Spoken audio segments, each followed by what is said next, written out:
একদিকে এইভাবে ধর্মনিরপেক্ষতার নামে ভারতীয় আধিপত্যবাদ বাংলাদেশে জেগে বসে আর ৭২ থেকে ৭৫ সাল পর্যন্ত জুলুম এবং বৈষম্যের বিরুদ্ধে এই গড়ে ওঠা বাংলাদেশ, স্বাধীনতা অর্জনকারী বাংলাদেশের মানুষের সকল অধিকারকে হত্যা করে একদলীয় বাকশাল প্রতিষ্ঠার মধ্য দিয়ে শেখ মুজিবুর রহমান সাহেব বাংলাদেশের মানুষের স্বাধীনতার ইচ্ছা এবং অভিপ্রায়ের সঙ্গে বিশ্বাসঘাতকতা করেন। শুরু হয় এক নতুন চেতনার ব্যবসা। ৭১-এর মুক্তিযুদ্ধের নামে ৭২-এর ধর্মনিরপেক্ষ বাকশালী চেতনা বাংলাদেশে প্রতিষ্ঠা করবার জন্য অর্ধ শতাব্দী পর্যন্ত আওয়ামী বাকশালীরা এদেশের মানুষের কাঁধের উপর চেপে বসে।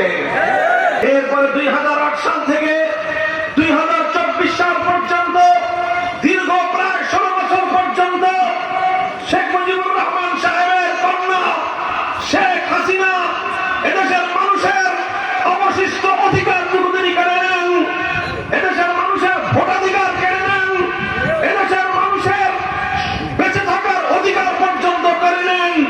প্রতিটি জেলায় জেলায়, প্রতিটি নগরে নগরে মানুষের কণ্ঠে শোনা যায় হাহাকার। গুম খুনের এক স্বর্গরাজ্যে পরিণত হয় বাংলাদেশ। এই দীর্ঘ ১৫ বছর এদেশের প্রতিটি জনপদ মৃত্যুপুরীতে পরিণত হয়। কোন খালি হয় শত শত মায়ের, হাজারো বাবার বুক খালি হয়। এদেশের মানুষ এক নতুন নির্যাতনের মুখে পড়ে। এভাবেই চলতে থাকে বাংলাদেশ। আর বাংলাদেশের অর্থনীতির সকল চাবিকাঠিগুলো একটি ভিন দেশীয় স্বার্থবাদীদের হাতে তুলে দিয়ে বাংলাদেশের অর্থনীতির চাকাকে আরেক দেশের নিয়ন্ত্রণে ছেড়ে দেওয়া হয়।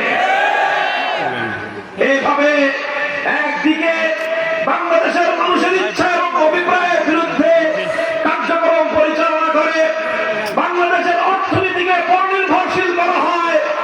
আর মেগা প্রকল্পের নামে মেগা দুর্নীতির মাধ্যমে বাংলাদেশ থেকে হাজার হাজার কোটি ডলার অবাধে লুটপাট করা হয়। বিভিন্ন দেশে বেগম পাড়া করে দেওয়া হয়।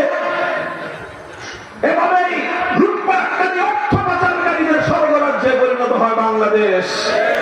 সংগ্রামী সাথী ও বন্ধুগণ, এই দীর্ঘ সময়ে অনেক পক্ষ ফাঁসিবাদী স্বৈরাচারী শেখ হাসিনার বিরুদ্ধে মাঠে আন্দোলন করেছে, জীবন দিয়েছে, সংগ্রাম করেছে।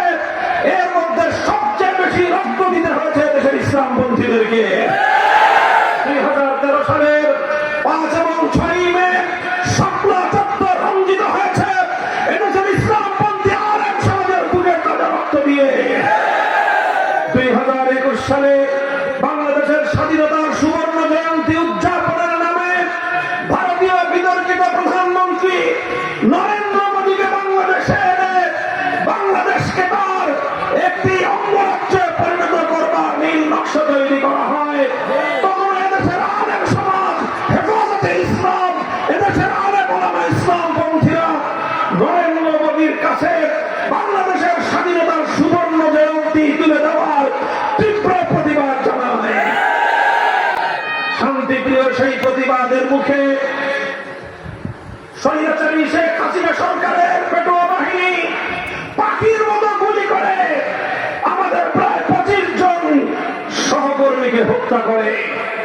এরপরে ৫ই আগস্টের সেই দুপুর বেলায় শেখ হাসিনা বাংলাদেশের মানুষকে মৃত্যুর মুখে ঠেলে রেখে এদেশের মানুষের রক্ত দিয়ে বাংলার মাটিকে ভাসিয়ে দিয়ে শেষ পর্যন্ত সে পালিয়ে তার সেই সকল প্রভুদের করে গিয়ে আশ্রয় নেয় যাদের এজেন্ডা বাস্তবায়ন করবার জন্য ১৫ বছর পর্যন্ত বাংলাদেশের মানুষের ভোট এবং ভাতের অধিকার কেড়ে নিয়েছিল।